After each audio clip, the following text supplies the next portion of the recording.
I never told this story really publicly. I had a wake up call, but most of the time they're so caught up in the weeds of the technical details, they forget about the bigger picture of how does that customer make decisions. So, Is be quick to apologize when you're wrong. what was the thing that got you to sign up now?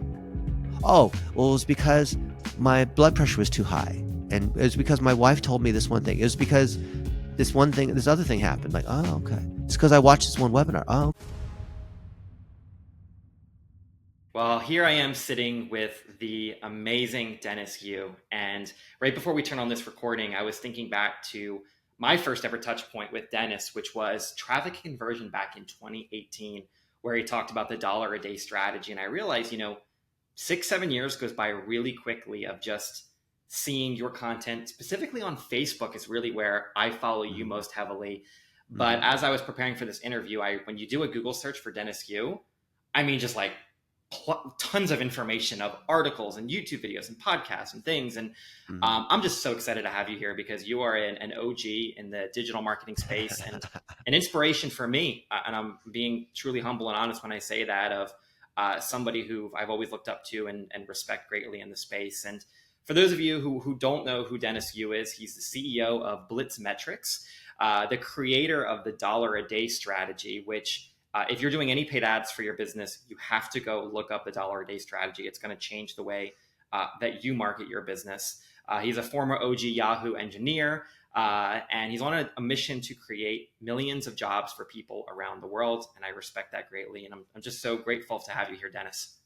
awesome. Grateful to see you, David. And we're both going to Italy soon. I'm going in a week and you're going in September. So that's awesome. Yes, sir. Yes, sir. I'll have to get some of your recommendations from that.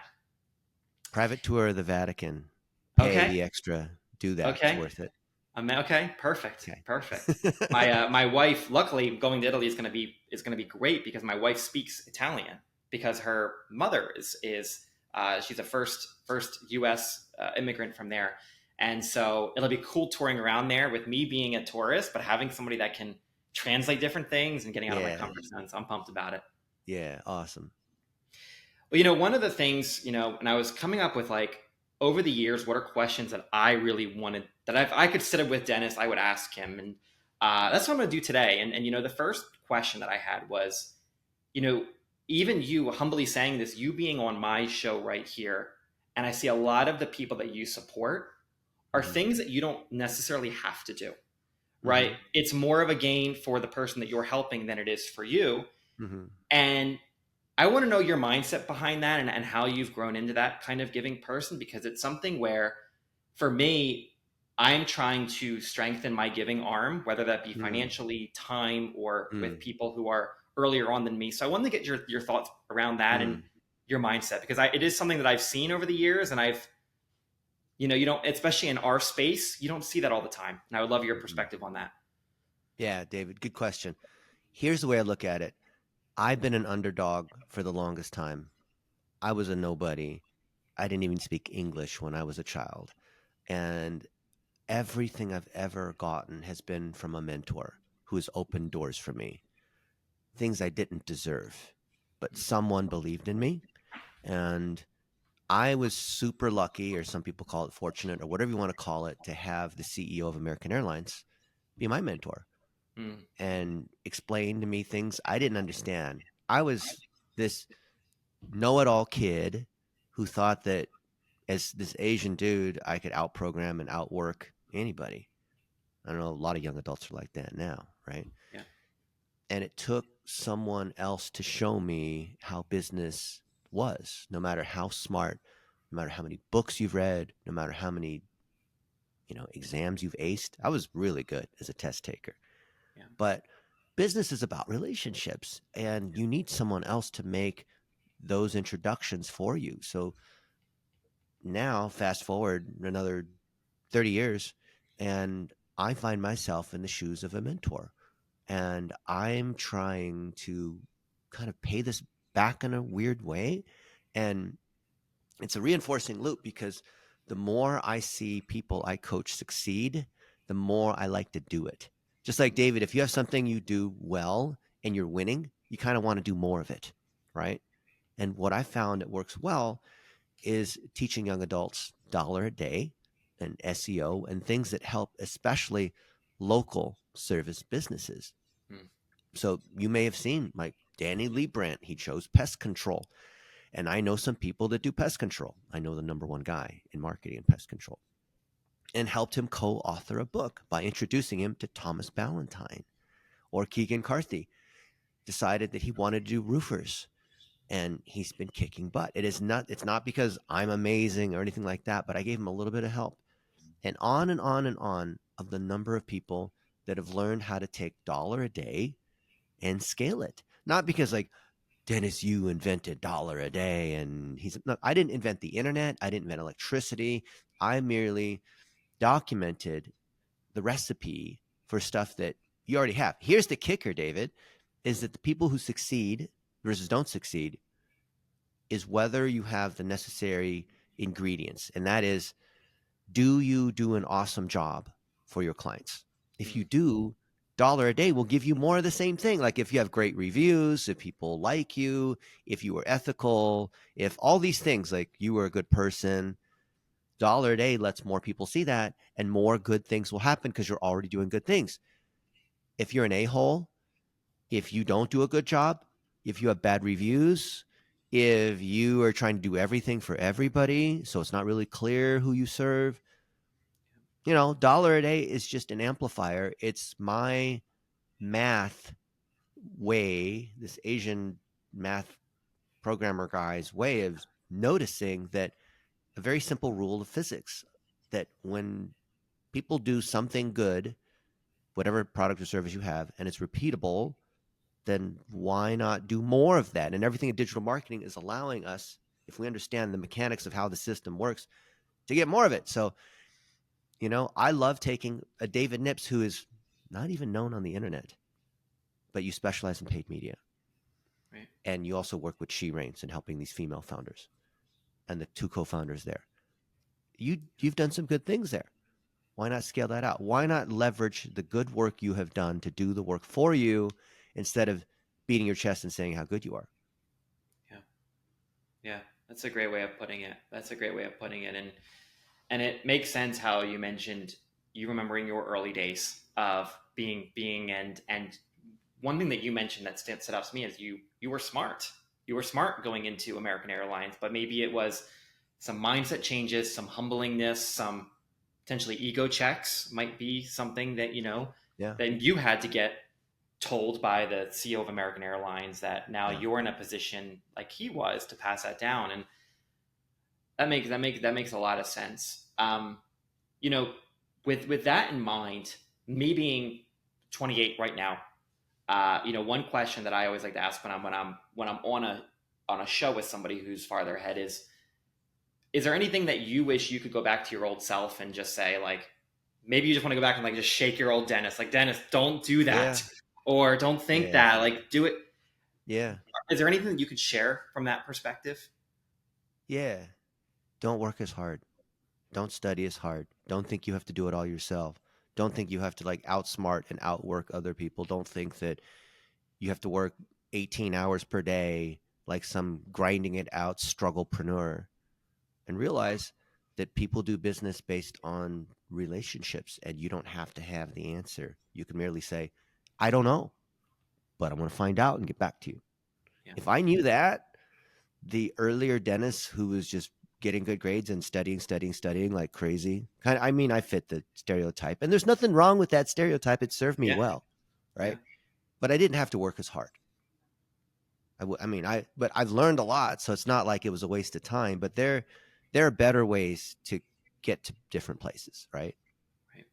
Are you a supporter or a proponent of like the who not how kind of methods and thinking of? I am, but the who not how lends itself towards laziness if you misinterpret, Mm, because then it's like, well, I don't need to learn anything.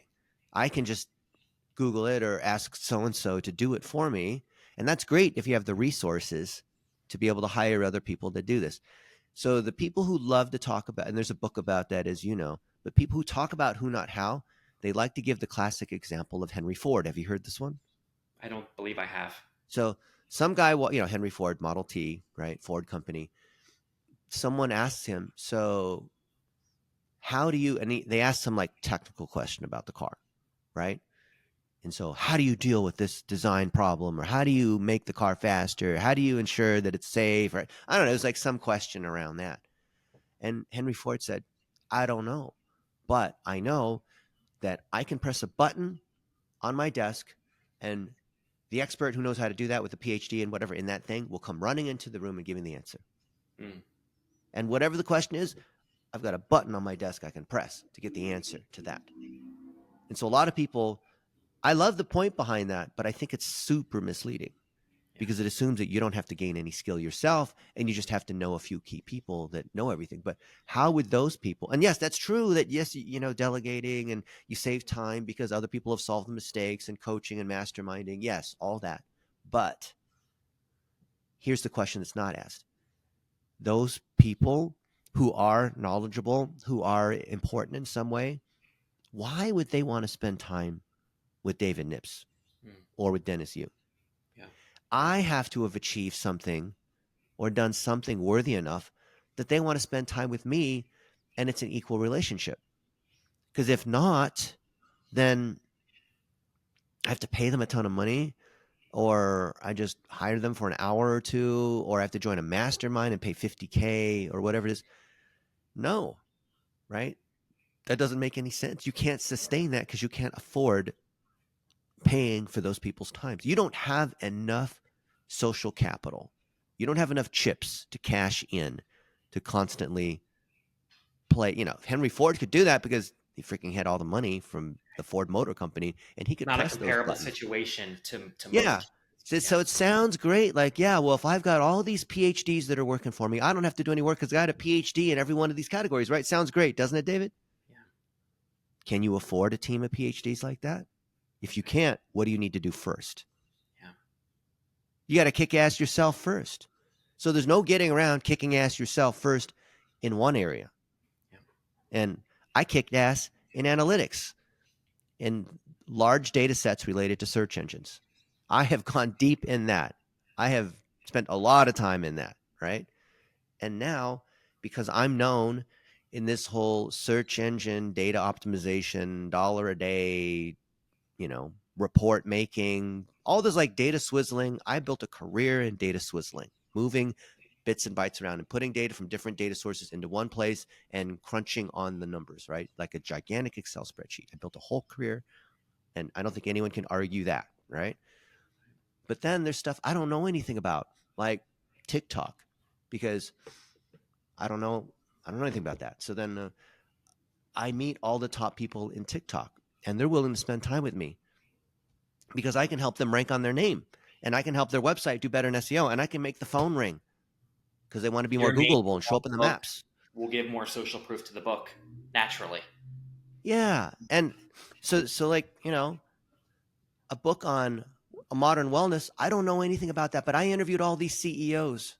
What do I know about stem cells and regenerative medicine and exosomes and vitamin C and peptides and IV therapy and longevity? And why would the CMO of Orange Theory Fitness, which is a big chain, Yeah. why would this guy want to spend time with me? I'm just some guy. It's because I'm providing them something too. So the whole like who, not how, yeah, if you can provide equal value and be a peer to that person, Yeah. right? You ever hear that? Yeah. That's a The great whole who every time you hear people talk about who, not how, which is like drives me nuts. Okay, yeah, awesome.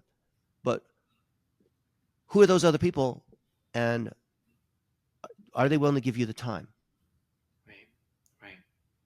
That makes a lot of sense. That's a You good want to way of spend time looking with Ryan Dice? Great. He knows a lot about digital marketing, founded digital marketer and runs the TNC conference until he sold it, right? Why would Ryan Dice want to give you any time? at it. Right. Right. So the way that you're putting it is very much a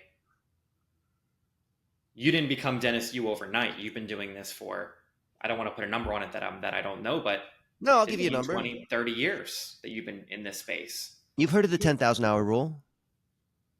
I have 70,000 hours in digital marketing. Yeah. I have way more than 10,000 hours. But if you were to call Ryan Dice or name that person 25 years ago, you probably wouldn't have gotten an answer. But No. you've put in the reps to now where Yeah. you have that ability. And I also think one thing that you touched on that is, or maybe I'll pose this as a question: is there ever a scenario where mastermind, payment, etc., is a good use of investment to get in It connections? is. I'm just sort of like tongue in cheek. Masterminds are a great way. Yeah, If you've already made some money, already had some business success, you have some ability to contribute based on something you know how to do and have done, then you can join the high ticket mastermind. But most people join masterminds as a shortcut to meet certain other people. And I've seen a lot of people that are nobodies pay the 50K, and at the mastermind, they met this one person or they got this one idea and that changed everything. So I'm not poo pooing that. yeah, But just be careful of the lottery ticket expectation of a mastermind. yeah. And I've personally made the mistake, and I've seen others join something in hopes of becoming connected with somebody.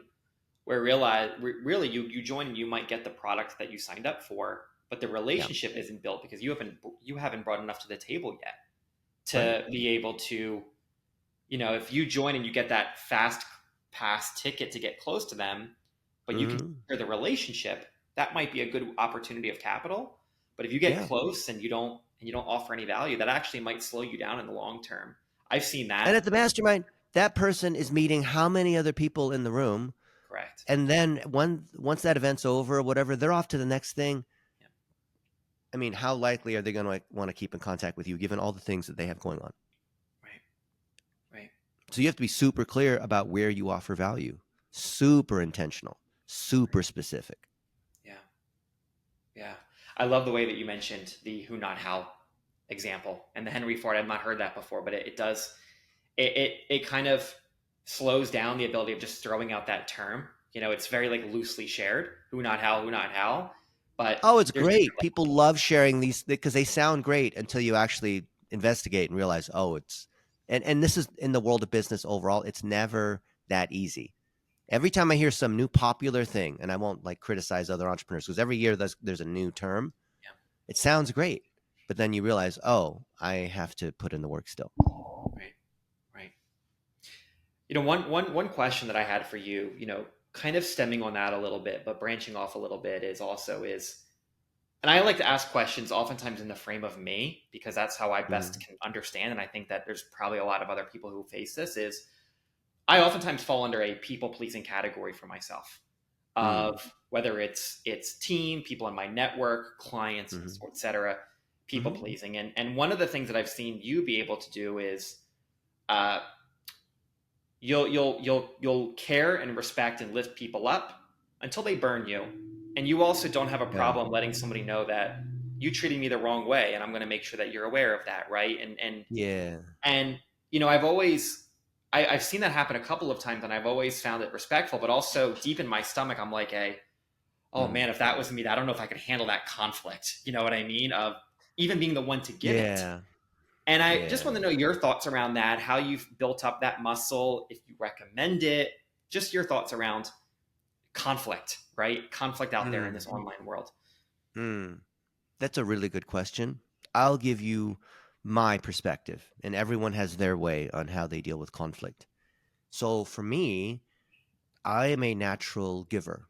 I am optimistic, and I assume that when someone says something about themselves and their intentions, I believe they're telling the truth. I Right. believe that's actually what they're trying to do. I believe that's what they've done. Because if you start with the world is an evil place and there's scarcity and you need to protect yourself because of all the things that happen because of this core belief that people are evil, it might be true, but it causes life to be not as good because even though you're protecting yourself by locking all your doors figuratively, Mm, you miss on opportunities where you could help someone, right. like homeless people on the street that ask you for a dollar.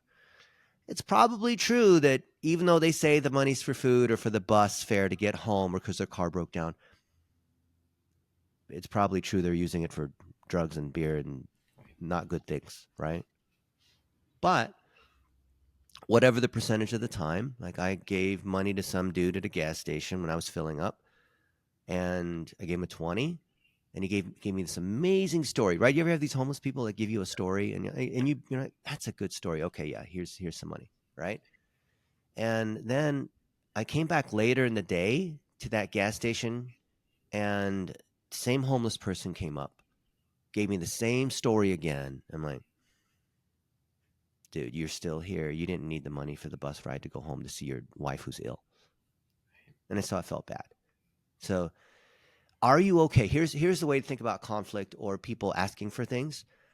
Are you okay with, for every one person you help, that three people were just using you, or it was a waste of money, or Mm. scamming you? Are you okay with that ratio? I look at it as, if you're Babe Ruth, you know what percent of the time Babe Ruth, the home run king in baseball, what percent of the time he hit a home run? Mm. 7%. 93% of the time when he was at bat, he did not hit a home run. He struck out some ridiculous number of times, right? Right. So I've hit some home runs, but man, and it's just like, you could use the Michael Jordan analogy. How many Yeah. shots did he miss versus, and then he says it's because of all the failures I had. That's how I won, which a lot of people love that analogy, but it's false in many ways. But as you have said, David, I've helped out a lot of people that needed help in digital marketing. I've helped a lot of people out for free who then think, oh, well, Dennis is just offering free consulting. Anytime I need Dennis, it's one on one. I can call him and text him. I mean, clients pay him a lot of money. I mean, you look at Adidas and Red Bull or, Ashley Furniture. These clients have paid lots of money for access to Dennis. But me, I can just get, because Dennis believes in mentorship, that means I can just get one-on-one help from Dennis anytime I want, right? Forget Yeah. about consulting. Whatever kind of business I have, I mean, Dennis is a nice guy, so I can just get free consulting from him, right? That's the way a lot of people interpret it. Right. But that's not what this is. This is not like Dennis has all the time in the world and, oh, but Dennis is giving and wants to help you and all that. Like, believe me, I'm telling you this because hopefully you can feel the I get it. frustration from thousands of conversations, I get right? it. Yeah. I see it in But my micro percentage of that. think about how many people come after me. I mean, yes, it's kind of like an honor that so many people ask for help, right? Because like if you have tons and tons of people every day, there's dozens of people that are in a desperate sort of situation in their mind. I'm not saying it. I'm not doubting that it is. They come to me asking for help. But imagine how many people go to like Elon Musk or Bill Gates and ask for money, right? How do they think about that? It's the same thing. And I'm not Elon Musk or Bill Gates or any of them. So here's how I look at it. If we share the same vision, if you've actually spent the time to study what I care about instead of what you want. So, David, you put in the time. I respect that. It's been 8 years or something like that. And you have put in the time and implemented and studied, prepared for this. You didn't just ask lazily, right? Yeah. You put in the time. There's respect. I honor that. I believe that's awesome. So that's why I think it's awesome to spend time with other people like that. I want to spend time with you because you've put in the time. And then people that they ask for help, well, if they ask a question like, so what should I do for my career? Or can you explain to me how dollar a day advertising works? Just Google it. You're lazy, right? Yeah. But if they say, hey, I have a chiropractor in San Diego, and here's the ads that I've run, and here's what's working, here's what's not working, and I have this one particular question. How should I Mm. optimize this? Yeah. Oh, okay. You've put in the time. You're showing some respect against something that I care about. Sure. Yeah. Here's what you need to do. Yeah. Right. And also the chance that they're going to actually do it is so much higher as well. That you're going And to get that's that. the next point I was going to make. I love to mentor, not coach. You understand the difference in mentorship versus coaching. I like to mentor people that if I invest in them, that it's going to work. I don't like investing time or putting time into people that they don't take action because that's just wasting time for them and me. I love to see when people implement because then the result, it's if you follow the recipe, you will get the food that you want, whatever your favorite meal is. Like, yeah, it works. I promise you the recipe works. It's not, you don't have to pray or what, you just need to follow the recipe and have the ingredients, right? And then they also have to believe in giving back. So every young adult that I help, for example, they have to mentor other people. Like there's this kid, Parker Nathans in Tampa, Florida. And he was a money bro before. It was all about the Lamborghinis and all that. But then he changed his tone and he understands it's about giving back, and there's always people that are more successful than you and don't flash, right? Even though it's very tempting as a young adult to want to flash when you get that initial success, right? Show everyone how you're spending money. But then he realized after making these mistakes, because we're all human, that as he started to succeed, I helped him a little bit along the way, introduced him to some people. Then there's this guy, Jeremy Newman, who has a $12 million restoration company, and he's very well known in the restoration space. All the restoration contractors, like the ones who do water damage when there's a flood or a hurricane, know Right. who this guy is, right? He's the one. His daughter just graduated college last week, Mia. And Mia, through our long discussions, wanted to start an agency serving restoration companies, with her daddy being the first client. But Jeremy said, but how do I help her do that? I mean, she graduated with a marketing degree from college. Good luck on that, right? Yeah. Yeah. And so I said, learn from Parker. Mia, you and Parker spend time together. And those two have been collaborating. Parker, meanwhile, is managing all the stuff that he's doing for pool companies, right? So he's got Nielsen Silva as his figurehead. Nielsen Silva is super well known among pool builders because he's a master pool builder, and all the pool builders want to be like him. So at the conferences, they all want to take selfies with him. And so we have these people that are like Nielsen, like Jeremy, Roger Wakefield, who's the best known plumber. You ask any plumber, who's Roger Wakefield? They're like, oh, yeah. And then you go to YouTube and type in plumbing, and he, like, the top videos are all his, right? Yeah. And so we put a young adult under that one. We put a young adult under each of these figureheads, and then they have to mentor other young adults. Mm.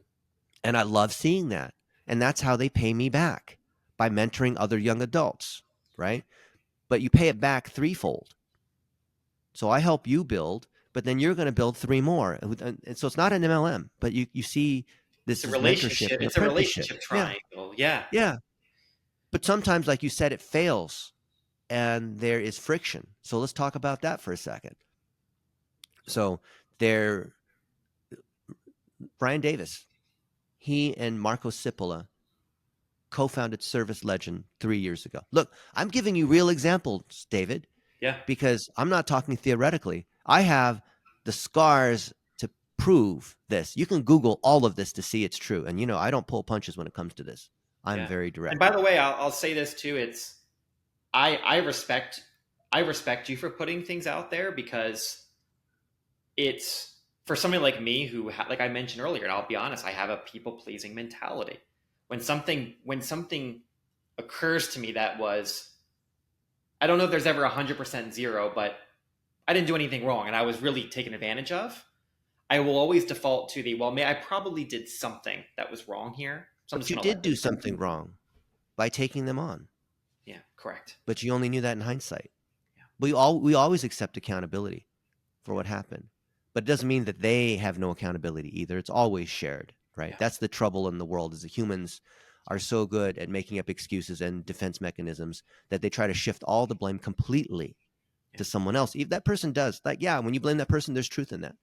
yeah, But what about the rest of the truth, yeah, right? So Ryan Davis and Marco Cipolis started Service Legend, and it grew from nothing, a brand, just a logo, from nothing to almost $4 million a year in recurring revenue for concrete coating companies. They had 175 clients, doing really well, growing really fast. Long story short, Ryan Davis got greedy, tried to kick Marco out as a co-founder, which you can't do. You can't fire a co-founder. You can fire an employee. I wrote a whole article about it, right?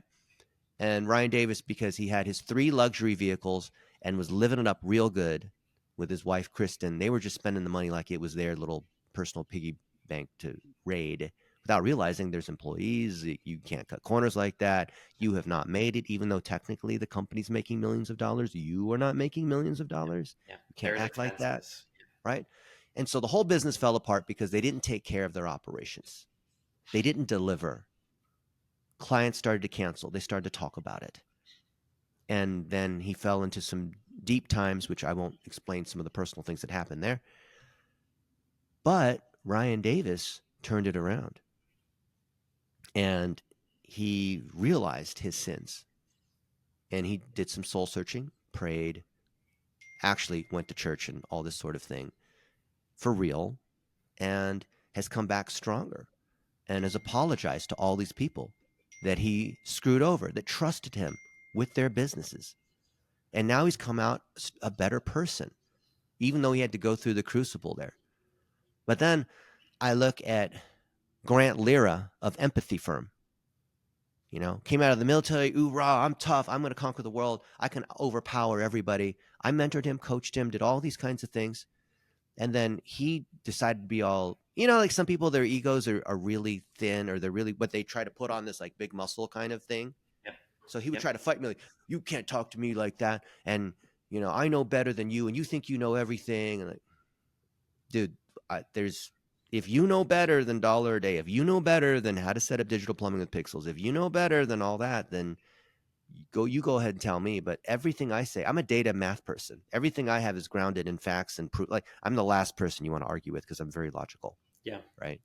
Yeah. I don't, I am not, I'm always very cautious about something unless it's something like math, where I can clearly validate what it is. I can look at the data like that. And so when I'm confident about something, David, there's a good sign you're wrong.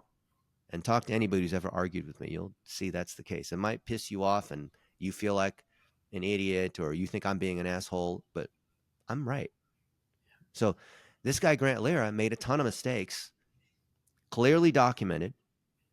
And I gave him some really well-known people. I gave him the number one personal injury attorney in the industry.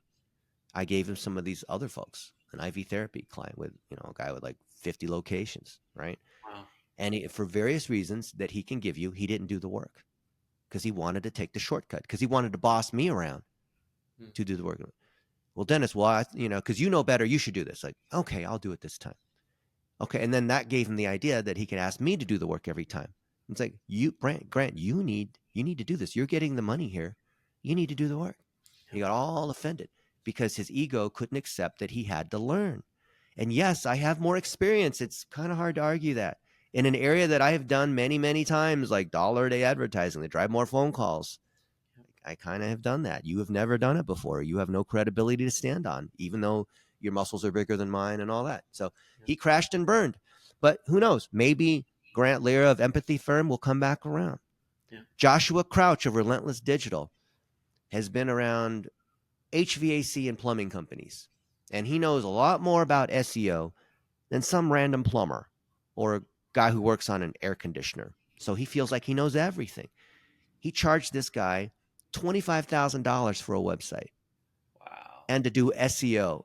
And no SEO is done. Clearly, factually, I am the provider of the scale. You come and step on the scale. Let's say, David, you're 480 pounds and 4'5". The scale says you're obese. Yep. Now you get all offended. How dare you call me fat and obese and all this? I'm actually very healthy, and because I walk every day and I take my vitamins, and I don't, I only eat 800 calories a day. Like, no, you don't. Yeah. Look at you. It's almost like No, gaslighting. those are actually muscles. No, they're not. Yeah. Right? And then they want to argue, and it becomes this like emotional thing, and there's all this friction. And what I do, which some people say don't do or whatever, but this is the way it works for me. Might not work for you because you're a people pleaser. I will write an article about what happened factually, like a reporter. I've read those things. I mean, they're like movies when you read them. Not, I don't mean that. But they are not, but it's not, you know, well, I think that they're a scammer and they're evil and I'm so offended. I'm so mad. Like, I'm writing it like a physician going through your MRI, looking at your blood and saying, well, it looks like, David, your calcium is a little low. It looks like you're, whatever it is, the different things that we're measuring are too high or too low. And here's what's going on. So I'm analyzing that situation. And it's very hard to argue with that analysis, Yeah. right? I'm taking screenshots. I'm showing facts. How do you argue with that? As the kids say, All you can do, you're all you can do is say, "Well, train and Dennis is a repeat. scam." All you can do is like do a personal attack on me. Yeah. Okay, well, that's what happens on the playground at kindergarten. If you're an adult and you run a business and you make a mistake like we all do, learn from it and fix it. It's totally okay. I have made more mistakes than almost anybody Yeah. because I've been on the planet longer and I've taken lots of risks. I've gone on podcasts and talked all about the mistakes I've made. Yeah. But man, I've had some winners too. Yeah. But if I didn't reach out and if I didn't, try these different things. I would have never had, if you're whatever, you miss 100% of the shots you never take, whatever the analogy you want to use, right? Yeah. One of the best pieces of advice that I've been given, and I think this applies to everybody, but also just people in the early days of their career, is be quick to apologize when you're wrong. Yeah, And that's a big thing, huge. because it's like, if you're, let's say you're working as an employee and your boss calls you out for something, sometimes the human psyche immediately goes to, well, what can I do to cover this up? Right? What's the Exactly. story? What's the plot line? What's the this? But your boss, in most cases, knows that you had messed up, and there's 0% chance of that changing. But if You you're can't trick somebody, them. you can't. It's not going to happen. And if you just say, you know what, They hands think up, they can. These kids think they can trick me. Some of them. yeah, hey, I messed up, Dennis. I screwed this up. This is my bad. Here's what I'm going to do to fix it. Usually, Yeah. that leader and actually might trust you more in the future, because when you do make a mistake, they know that you're not going to make it 10 times worse by trying to You're build this honest. elaborate story, you know? Because, yeah, when you cover it up, then I've got to come in and inspect while you're lying to me and covering it up. Because I understand why people want to cover it up and make excuses and claim the grandma died and claim the client was, all these excuses, or the results are actually good, but you said they're not. Or Yeah. I understand that, but then it makes it harder for me to solve a problem when there truly is a problem. So we have a weekly cycle we call MAA, Metrics Analysis Action, which is an optimization cycle where everybody who's a worker or an agency owner or doing something in digital marketing has to share the statistics, the metrics, the real statistics, not like the click through rate or how many keywords we rank on, but how many phone calls we drove, how much Calls, revenue there leads was. versus money. Yeah. Yeah, the real thing, like how much money we earned and how much money we spent, profit, that kind of thing. Yeah. Analysis, which is using our technique of looking at the numbers in an objective way, not a try to twist the numbers using statistics and charts to try to make it look like it was better than it actually is. And then action, because of this analysis, Mm. here's what we need to do: metrics, analysis, action. And there's an article on Digital Marketer on how to optimize like a champ, which goes into that in detail. It takes 5 minutes to do. You have no excuse. Every week on Friday, I want to see that MAA report. Yeah.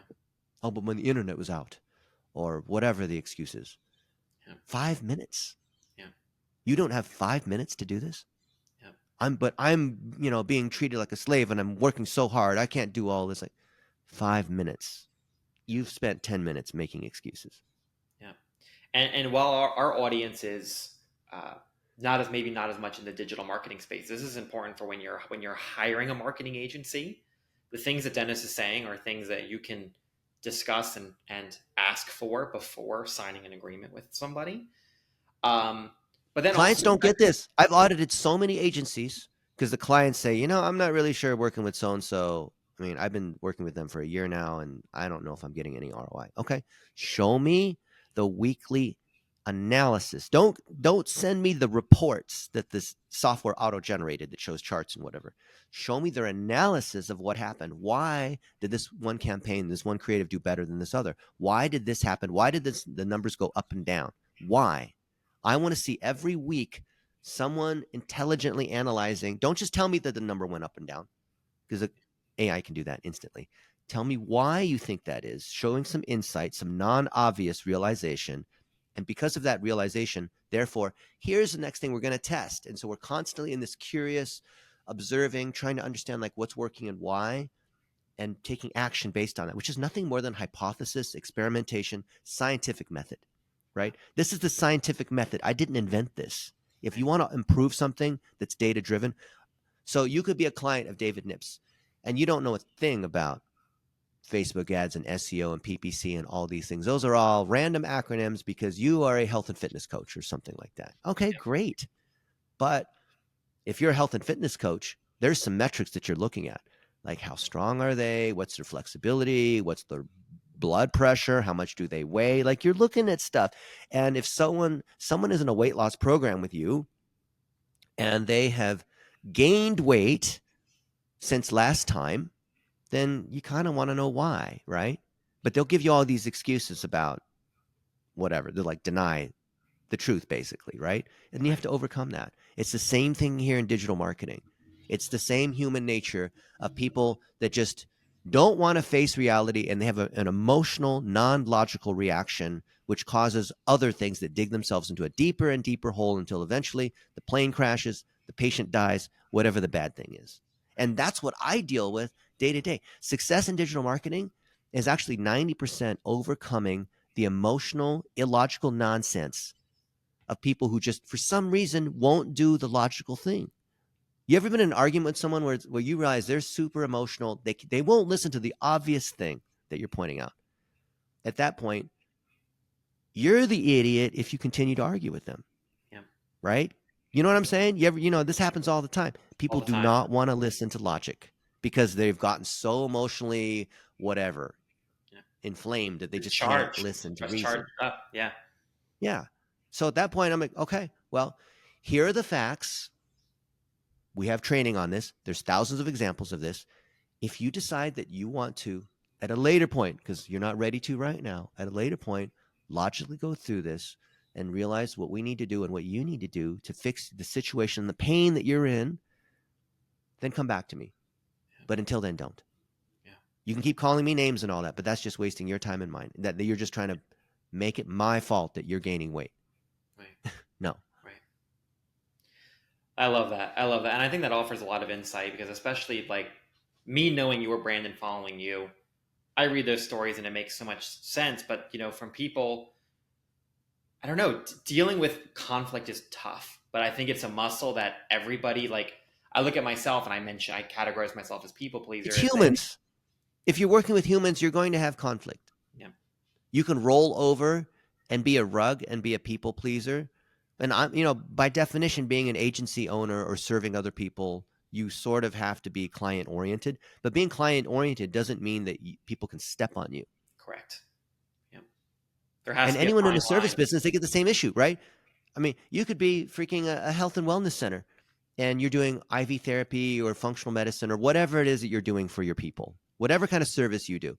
And there's always that customer, the one who's always complaining and it's just like, just refund them, tell them to have a nice day, don't argue with them, right? There's always some of those people, and there's always some employees that are like that. And this is how it is with people. You hire 5 employees, one or two of them are not going to turn out well. That's just the math of It's it. just Maybe math. more than that. Yeah. Yeah, sorry. I'm a math guy. I've looked at lots of numbers, and I can tell you this is true. Yeah. I wanna redirect for a moment, and you know, thinking about the the analytical side of Dennis is obvious, right? You look up him and you're going to see articles around his history going back to the 90s in analytics. But one thing about you that I've noticed, I want to say it's been like the past 2 or 3 years, is that you've Mm. taken more of a care for your self care in a way. And I'll let Yeah, you that's explain true. that in more detail. But Yeah, I've seen your stories about oxygen baths, and I yeah, think you play basketball and you've lost yeah. You look more in shape than you did when I saw you in 2018, and I lost 50 pounds. good Thank for you. you, man. That's freaking amazing. Health is Like, wealth. what stemmed that, and what benefits have you had? Just maybe I would love to just know the Yeah, dentist self I care. never told this story really publicly. I had a wake up call, and I'd flown. I did a red eye that I going to the East Coast, so I like to work, so I didn't sleep, and then I'm immediately heading into a day of meetings and speaking and all that, and I basically just collapsed, and my blood pressure went up Wow, to what was it like? It was something ridiculous, like 200 over 120, wow, and I told my doctor, I think I'll just go to the hotel and sleep because I'm so tired. And she said, no, Dennis, as your doctor, I order you to go into the emergency room now.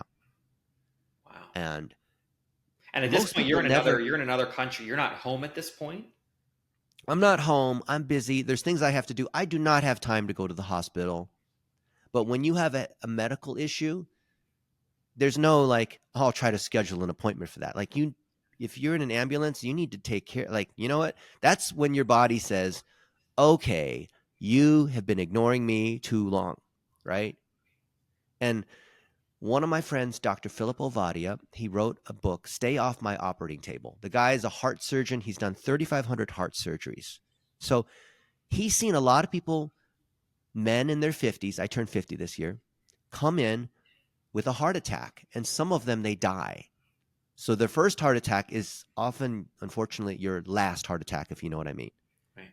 And he's told me, Dennis, I've seen these men who say, I'm working really hard. I'm building my business. I don't have time. I'm doing all these things. And I'm like reasonably healthy. I mean, okay, I don't eat perfectly. And yes, I'm a little bit fat. But that's normal. And I feel But I'm making okay. And this is money, and yeah, like stuff like everything's like okay.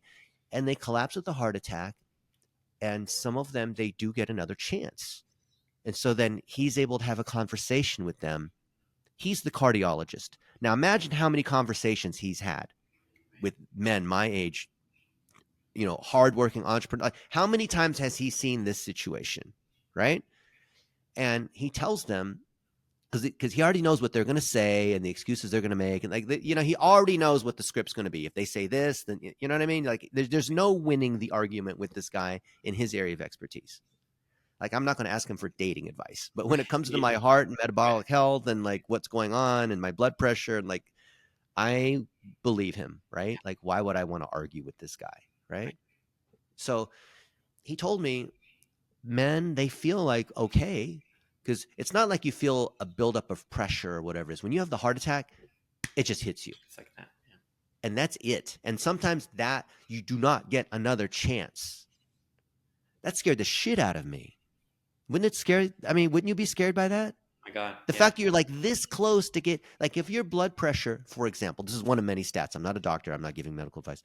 But if your blood pressure is above 135 over like 100, that's bad news. That's hypertension. That means all kinds of bad things are happening. Your heart's working too hard. And it probably means other things are wrong too, right? And other aspects of your metabolic health and cholesterol and all these things are bad, right? Your body just can't sustain this. So because that wake up call where and I have a lot of doctor friends, as you can imagine. So I've met a lot of a lot of doctor people. So from that, I'm blessed to have a great network of doctors, not like a regular patient, but the top doctors on the planet. Right. I am able to get access to because I've helped them with digital marketing. Like I won't name drop, but you can Google who I've spent time with, and you can see like, dang, how come Dennis is spending time with so and so? That Right. person is super well known in this one area of health, Right. and these people have spent time with me one on one, which is a huge blessing because I'm asking them personal issues about my own health. So I'm sending my blood reports to Dr. Philip Ovadia, and I'm thinking I don't deserve to spend time with him. I mean, this guy's a big deal, right?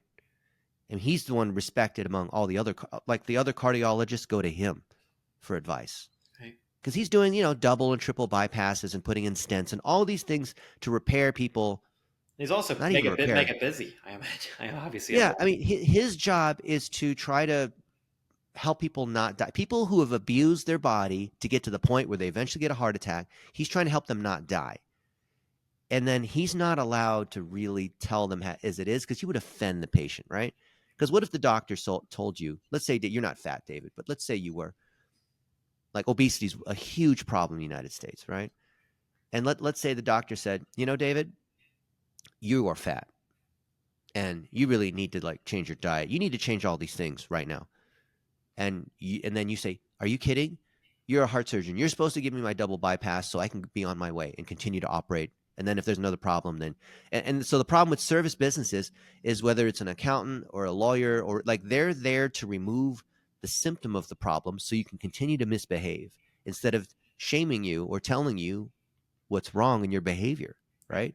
Think about any kind of service business. They're there to fix the thing so you can continue to behave as you've always been, not solve the problem. Right. So for me, I've been lucky to spend time with all these people, and my health has improved significantly because I mostly do what they tell me to do.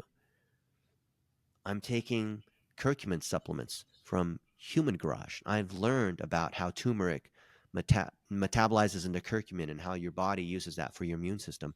I got a place here in Vegas, which is where the studio is, to do oxygen baths. I typically do 2 every day. I do Wow. Zoom calls from these bathtubs. You get your own room for an hour and you do an oxygen bath, and it feels like a float tank. It's like a jacuzzi, but the oxygen, you can feel it. I Right. mean, you just have to come in and like feel it come into your body. It's like, oh man, this is really good, right? Right. And you can measure it too. I'm a measurement data guy, so you can measure the tissue level oxygen, not the pulse oximeter blood oxygen, right? And I feel younger. I've lost weight. I'm eating. Like all these things have happened because I'm doing measurable things. I have this Whoop. Here, I'll show you an example of this as proof. Okay. So look at my sleep from last night. So this is my sleep Is from that an last night. Apple Watch you have there, or what is that No, watch? it's a Whoop. It's a Whoop. It's a Whoop with Okay. the battery charger on it. So I put Okay. the battery thing on because I wanted to charge it more. It's a Whoop where you can see this, right? So here's my sleep from last night. I got 7 hours and 37 minutes of sleep, 3 hours and 41 minutes of quality sleep. That breaks down into SWS and REM sleep for your Okay. body to recover and for your mind. And so most people, you can see, like I spent 8 hours and 34 minutes in bed. See that?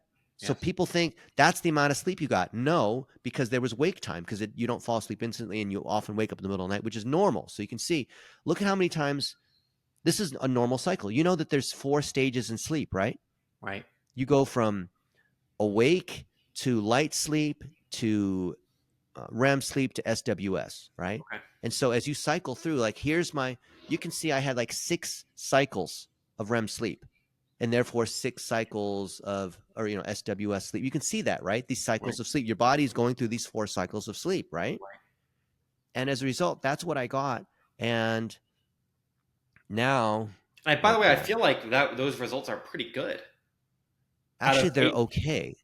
Like for most people, it's okay. But look, here's what I'm looking at. So even in spite of that, it's hard to see this, I know, but you see this one here, sleep debt. Yes. I have an hour and 17 minutes of debt still. So I actually increased my debt. And if you look at my debt, this is like maxing out your credit cards. This is how much sleep debt I've had over the last month. And you can see more times than not, I have had really high sleep debt. Anything greater than 45 minutes is really high. So look at this. This is how bad my health has been. So this is over the last 6 months, how much sleep debt I have. I've been averaging an hour of sleep debt. And so I've been really high sleep debt 109 times and low was 44. This means that 2.5 times more often than not than good, I've been bad. But I sleep more than the average person. So I had like okay sleep last night. I slept for 7.5 hours. I was in bed for 8.5 hours. Don't you think like that's enough? Right. And the app is telling me I still have sleep debt of an hour and something because it accumulates, right? Right. Why? So with Because that, I they're had a saying you really should sleep.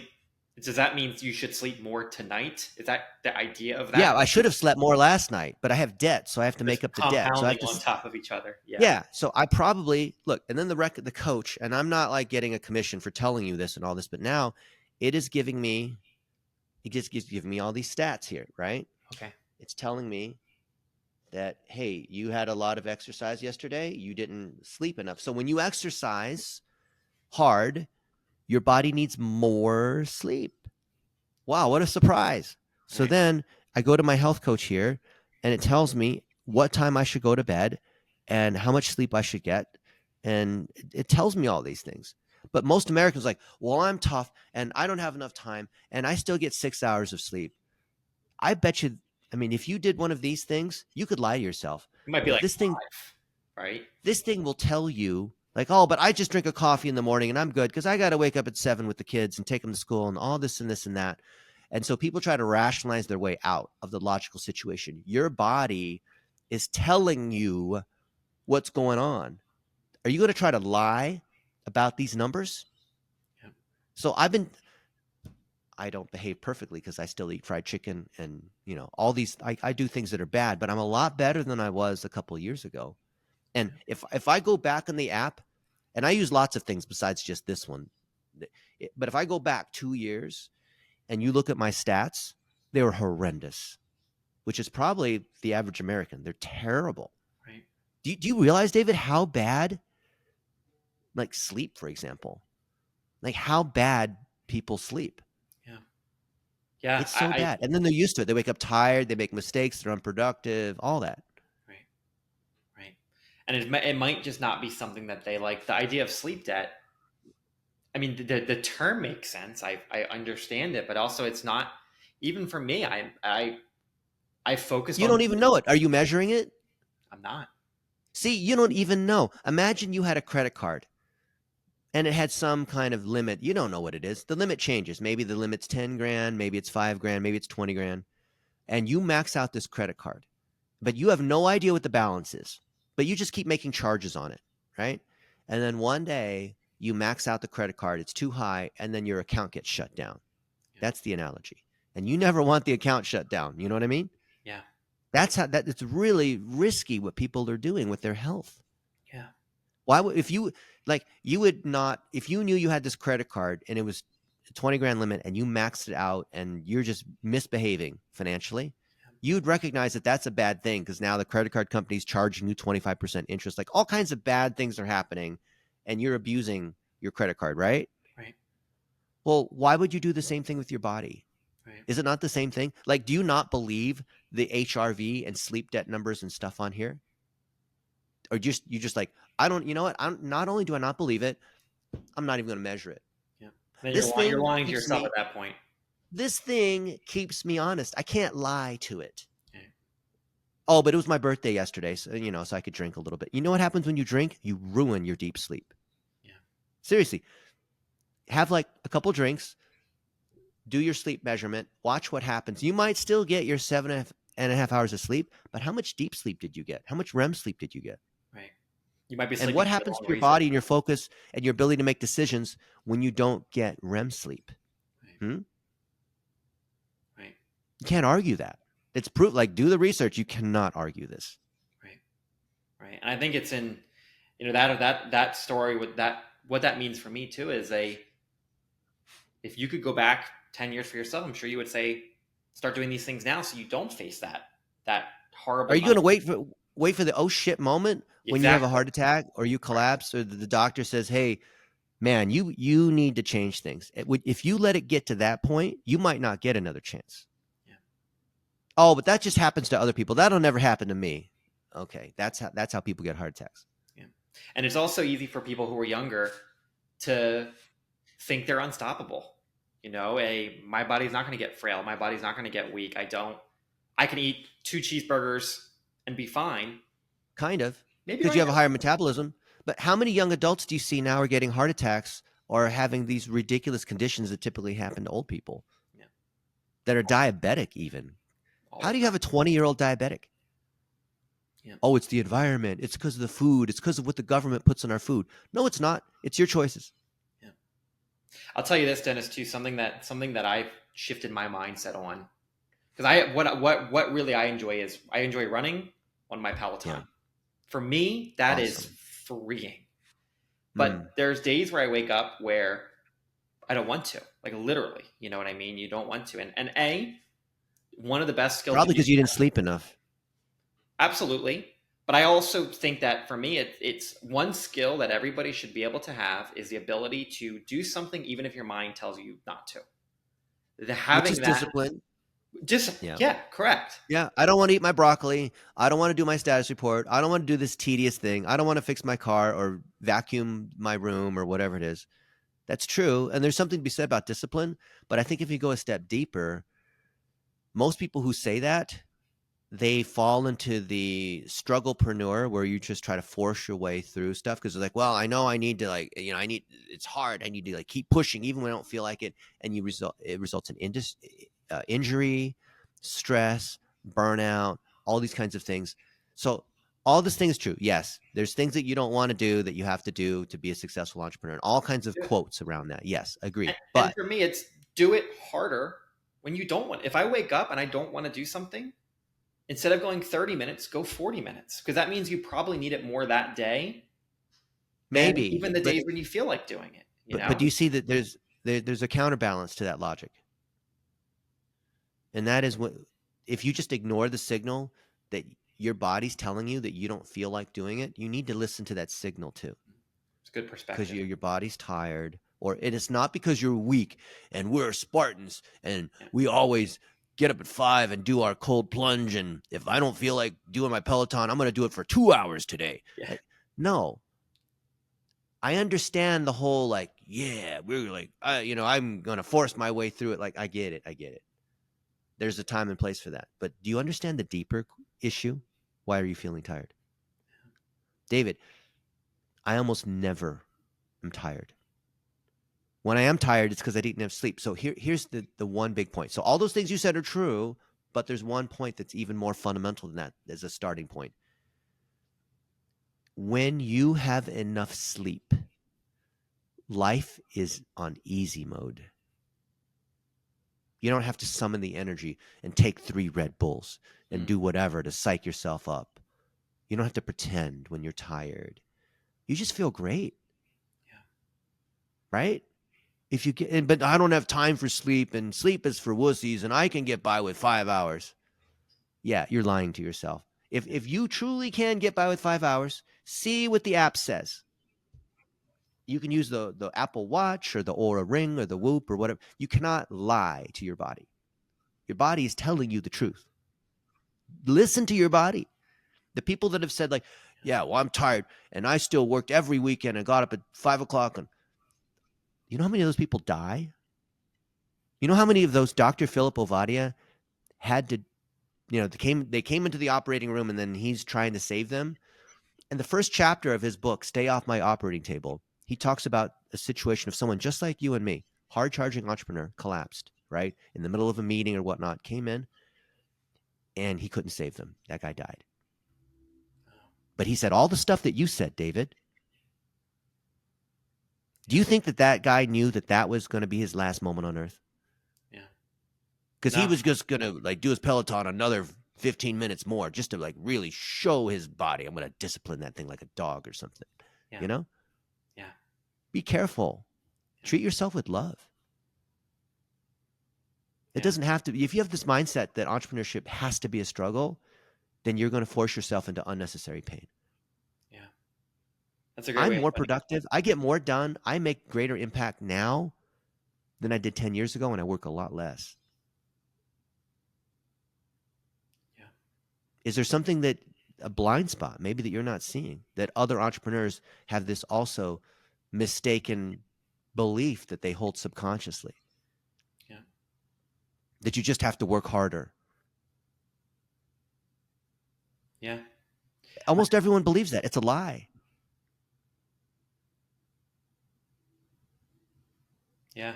Let me ask you this question, David. So let's say you've got a lot of work to do. You have this big meeting coming up, client presentation. You have to show some results, build a campaign, do whatever.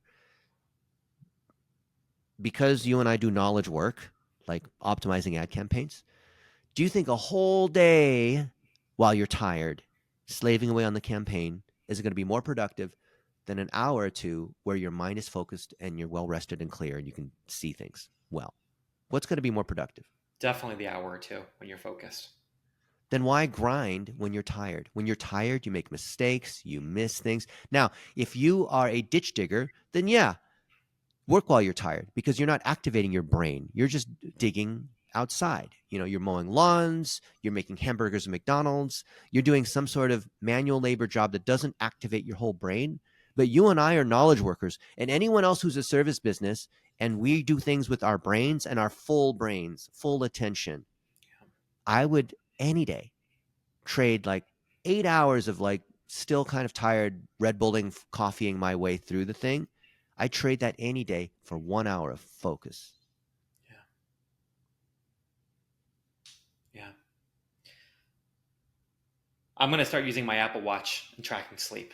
Something I've never thought of doing. I guess I've thought of it. That would be a lie to say I've not thought of it, but never did. But I But you think, thought you could get away with abusing your body, like everyone, and like I did too, or until thinking it hit me. thinking that my sleep is okay without tracking it. Also, I think that's another thing where it's How do you know it's okay if you don't know the numbers? yeah.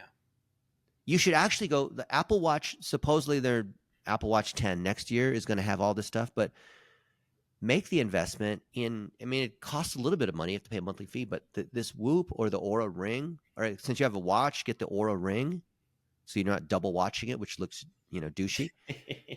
Yeah. But have it. But look at the stats and become in the same way you optimize your PPC campaigns for your cost per conversion, cost per click, ROAS, LTV, all the quality score, all those things you optimize in a PPC campaign, right? Yeah. Paid media of some sort. Optimize your health in the same way. There's a lot of metrics that all fit together in an interesting way, right? It's the same kind of system. You already know how to optimize according to a system. You just need to do it in health now. Right. And this will be a huge gift that you can give yourself, and you will be more productive because of Right. it. Right. So it's not like, oh, but because I used to think, I don't have time to focus on my health. I need to go do this, this, and this. Yeah. I don't have time to sleep. Are you kidding? Sleep is an investment in your productivity. Right. That's amazing, man. That's really important, and I value that you shared that story because whereas some people might just see that you're going for oxygen baths or eating better or losing weight, there's meaning behind all of that. I'm No. not dead, David. Yeah. I was on the path to being dead. A couple friends of mine were willing to get my face and said, Dennis, we want to see you on this planet longer, but we're afraid that the way you're behaving, things aren't going to go too well. I'm like, nonsense. I'm still great. I can still bench press 250 pounds. I can still play basketball better than all you, even though I'm fat. I'm only like a little bit. I'm not like mega Walmart red scooter fat. Yeah. I'm like only sort of fat, right? And so I was just rationalizing and justifying it. And then my friends they loved me and they said, no, Dennis, that's a lie. Yeah. You need to take care of this thing before it gets so far that it's too late. Yeah. Right. I mean, you're doing running and Peloton and all that. So you might feel like you're healthy and all that. So just because you're not fat doesn't mean you're not healthy. Right. Yeah, that's the realest thing. That's the truest thing. It's okay. I wanna ask you one marketing question. I know Yeah. we're a bit over time, and I want to respect that, but there's um, Hit me. Let's do it. switching gears for a second here. There's a tool that you had promoted that we had actually started using it. I call it website X-ray. There's different names for it. Yeah. We Customers we with AI. we Larry Kim. Yeah. personally use the Instantly, which is the formal Mobile Monkey one. We've been Sure. Mobile Monkey customers for a long time. Yeah. And we've collected a lot of data from that. Right, Google Sheets of data, phone numbers, emails, Sure. net worths, addresses. Yeah. I don't think I've mastered what to do with that data quite yet. We've dabbled with custom audiences because it's a lot more defined than like pixeled audiences. We've dabbled with mailers to the addresses, which have been unsuccessful, but we're still figuring it out. Sure. And even a little bit of cold email through Yeah.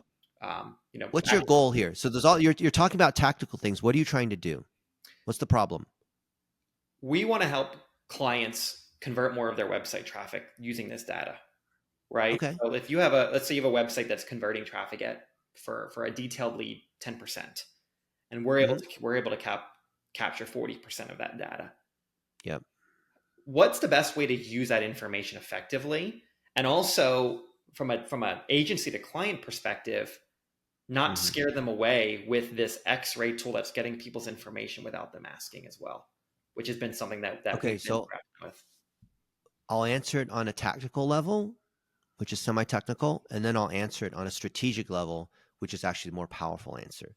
Okay. So you're talking about customers.ai, which used to be Mobile Monkey, founded by Larry Kim, who was the number one spender in the world on PPC at 2% of Google's global ad spend and 2% of Facebook's global ad spend. So he knows a little something about running ads Yeah. and doing remarketing and the pixels and retargeting and data matching and all that, right? So it made sense that when he sold WordStream and then he pivoted into this thing here, that he knows what he's talking about. So I've known him since before he started WordStream. We've been friends for 15 years, something like that. And he's always come up with these great ideas. And so when we started using this X-ray, which estimates how much traffic you could be getting, it's a very simple premise. Of the people that come to your website, he can match this against data providers that he's paid for to figure out what their email address is 25-30% of the time. Right. Hopefully more, he told me recently, because they've gotten better in the data matching. So if you know the email address, whether it's B2B or B2C, but especially things that are high ticket or where people are spending money on ads, which gives you a consistent stream of data, then it's like running retargeting. So if you can retarget on a Facebook and Google Pixel, then why wouldn't you retarget via email? That's the premise of customers.ai, right? Right. And he added in the AI component by writing in, sending that person back, hey, David, I noticed that you were looking at this one thing. Oh, by the way, I also live in, this part of town, and or this, I used to grow, whatever, just like lightweight Something personalization personalized. using the Yeah. AI, right? That's great. Okay, awesome. So it sends an email, because it finds the email and it sends a semi-personalized email based on some information it's able to match against off of just a couple key pages, not every single web page on the client's website. So okay, that that's good in premise. But then you have all this other information that you could personalize by. So the biggest problem I see in any kind of marketing, but especially email marketing, is that people are so busy gathering data that they forget about actually mapping out the user experience. So Mm. if we look at the email efforts of any of your clients, I'd ask the most simple thing. For example, are you segmenting your lists? And are you sending messages based on those segments? Are you asking for their communication preferences? Are you saying, are you this kind of person or that kind of person, so that you can personalize the email? Mm. Or are you just using an email as a blast, wherever you're just like blasting every week, instead of a conversation where you're asking certain questions and you're saying, well, based on you told me that you're interested in this and this, here's something that we think you might like, Mm. right? Like Amazon, collaborative filters. David, we noticed you bought this one baby product. You probably would like these other two related sorts of baby products. Oh, Correct. okay. That's helpful. So all customers.ai and these other tools, whether you use Infusionsoft, HubSpot, whatever, are all just part of trying to personalize recommendations. Now, if you're doing this on behalf of these other clients, I'd have to ask, what is the framework against which you are personalizing? Do you have a decision tree? It doesn't have to be too complicated. Of if they're this and that and have this kind of problem or think this way or this is their pain, and the different ways they're answering, then here's our products and solutions that map to those pain points. It's a simple tree. It has nothing to do with email or PPC or any channel. It's channel independent. So if you map that out, then all your marketing improves. Right. Google ads, Facebook ads, email, billboards, it all improves because you've mapped out that customer journey. And other people call it the funnel. Oh, it's awareness, consideration, conversion, as if every person makes decisions in 3 stages in the exact same way. No, the customer journey is more complex. So Yep. whenever I see people ask tactical questions about data, I'm not saying this it's the case with you, David, but most of the time they're so caught up in the weeds of the technical details, they forget about the bigger picture of how does that customer make decisions. So Mm-hmm. my friends Brian and Jeffrey Eisenberg, arguably and not arguably the leaders in conversion optimization, they wrote the book on A/B testing. They call this reverse journey mapping, Mm. right? So reverse journey mapping. So most people think about the funnel as in, know, like, and trust. People move down the funnel. You go from nobody all the way to a happy customer. That's how most people think about the funnel, right? Right. It's the wrong way to think about it. What you do is a reverse journey mapping. You start with existing happy customers and you map back to what was the step before they bought? Mm. What exactly were they thinking or doing? And then what was the step before that? And what was the step before that? And if you don't know what the previous step was, you don't know what the pain point was, you don't know what they searched, you don't know what they did, you don't know how they're feeling, you don't know what the life event was, then your marketing is random. Like you might think you have a good idea. You might think you know the customer. And then, oh, we say this, and then we say this, and then, we run an ad here, and then, they search our name, and then they buy. That's a lie. If you can reverse journey map from the actual conversion event, the actual event, if you're service-based business and you have less than 1,000 customers, you can call up every new customer once they become a customer and say, so glad that you became a customer. Tell us what was What was the thing that got you to sign up now? Mm. Oh, well, it was because my blood pressure was too high. And it was because my wife told me this one thing. It was because this other thing happened. Like, oh, okay. It's because I watched this one webinar. Oh, okay. So you can start to map all the way back. Yeah. So if you can map all the way back, you're mapping from real data. We're not talking hypothetically. We're talking you are Mm. surveying your existing customers. Sometimes you have to talk to them on Zoom for 5 minutes. You can't just send them an email survey. Hey, would you please spend 10 minutes answering this Yeah. survey? No one answers that. Yeah. But if you actually sit down and interview them for 5 minutes each, or your people in operations for the clients, if they're big enough to have a CSR or someone who answers the phone, that person will know. Yeah. But most of the owners of companies don't know. And therefore, the agencies that serve these clients don't know either. So they just make up some fictitious thing on what's the hook? What's the call to action? What's the key pain point? How do we do? They think according to these mechanical, very kindergartnery ways of doing marketing, which doesn't approach the real truth of the customer journey and the problem being solved, right? Right. Right. That makes a lot of sense. That makes a lot of sense. I think the big thing for me Yeah, that but I they don't do it, right? When was the last time you've done reverse journey mapping? for our clients, not When enough. was the last time you have done reverse journey mapping? Ever? I don't know if I've ever done it that way that you've said it just there. Because you always are assuming the funnel is deeper, deeper, deeper, right? Yeah.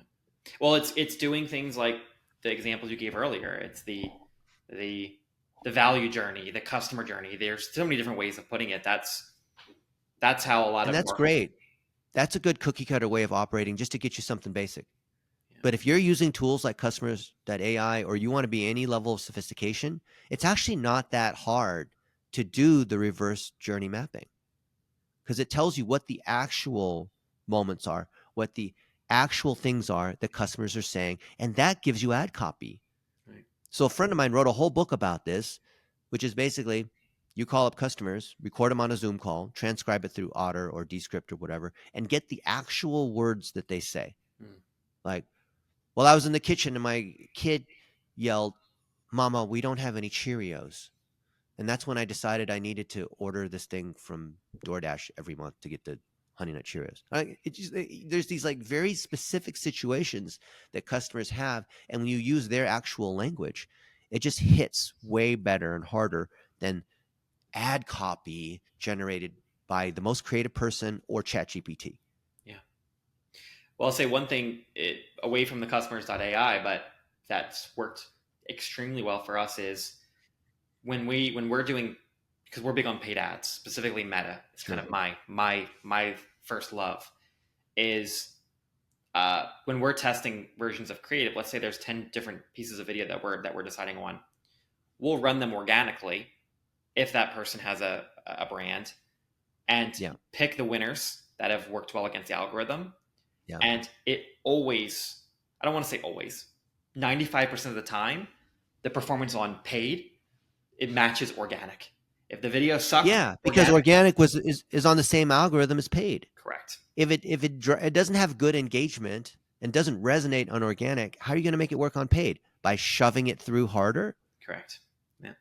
Yeah. But you just get to save a lot of money in the process, Yeah, well, right? the whole point of what we have with dollar a day testing is make sure it's working organically, and then you already have a signal of what's working, so paid is more likely to work. Yeah. Yeah. That explanation was amazing, Dennis, and the customers AI got me thinking. And I think another thing that you said that was so important is data is data.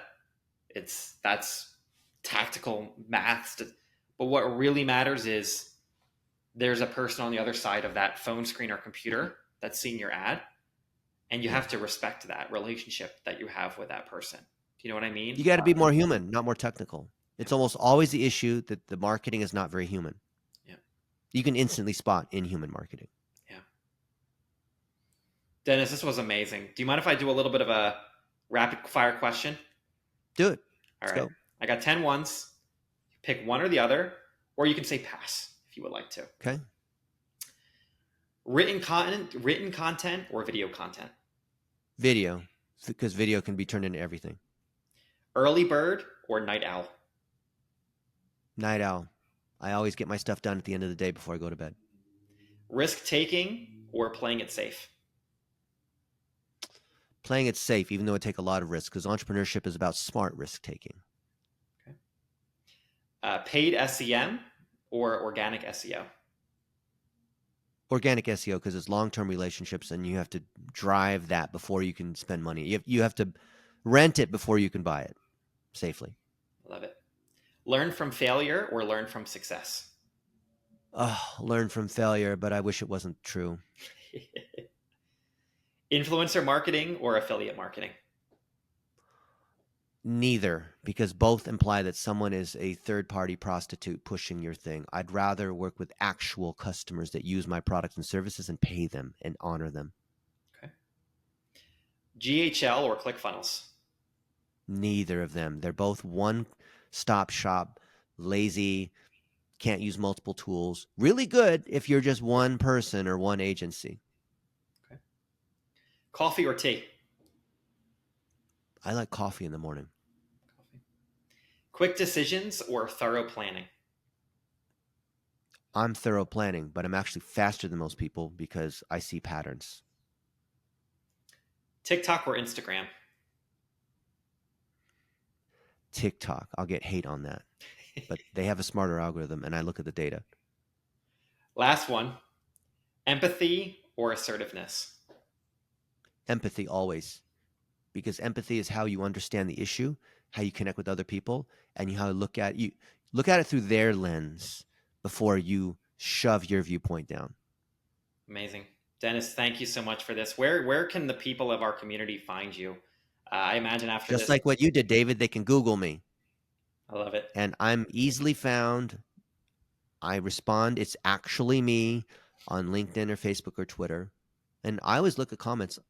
Things like what we've talked about, David, will always draw questions. People will have questions. Sometimes people are too scared to ask or whatnot, but I welcome questions. We are all entrepreneurs on this journey, right? We are all humans. So if you got value, I'd love to hear what you thought or if you have questions. Amazing. Dennis, thank you so much. And everybody who's listening, please go check Dennis out. He has hundreds of blogs, hundreds of posts, news articles. There's no lack of information. And check out the $1 a day program as well. It'll be worth your time. Good. Turn this into an article, David. Put it on YouTube, repurpose it just like we teach in this 4-stage content factory. I'm on it. You're the one. You're the one who posts that, and also I'm going to be boosting paid content around this as well. Yeah. And it makes all of us look good because we are practitioners. We're not just like repeating what we heard someone else say. Yeah. One thing you said that stuck with me, and you said it in one of your blogs, was you base the success of your interview podcast based off of if you look up that person's name and you show up. I think that's how you put it. Yeah. And Yeah. So see if you can rank on my name. That's your challenge. that's my challenge. Challenge accepted. All right. You might start out at, position 60 or whatever. Try to get into the top 20 if you can. Yep. We'll do. Challenge accepted. Awesome, David. And get your knowledge panel. If you do that, that will help you get a knowledge panel. You understand what that is, right? Yep. Yep. You understand when we search David Nips, there's only a few things that show up. So but you search me, this whole thing shows up. You should be able to get that too if you follow the steps that we just talked about. Yeah. I'm working on it. So it's good for you too. Oh, big time. Amazing. Yeah.